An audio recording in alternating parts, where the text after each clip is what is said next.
சேலம் புறநகர் மாவட்டம் வீரபாண்டி சட்டமன்ற தொகுதி சார்பில் புரட்சித் தலைவி அம்மாவின் 78வது பிறந்தநாள் விழா பொதுக்கூட்டம் நடைபெற்றது.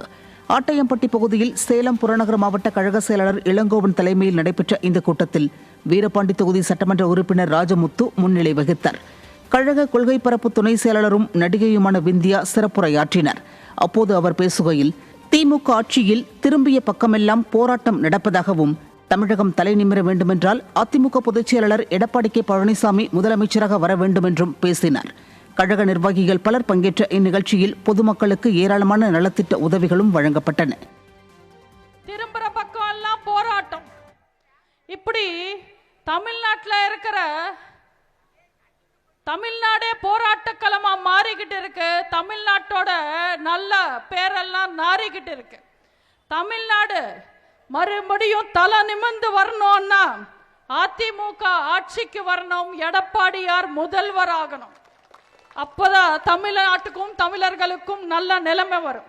கரூர்ல 41 பேர் நசுங்கி செத்தாங்க. வர வச்ச விஜயும் வேடிக்கை பார்த்தா, ஆட்சி பண்ற திமுகவும் வேடிக்கை பார்த்தது.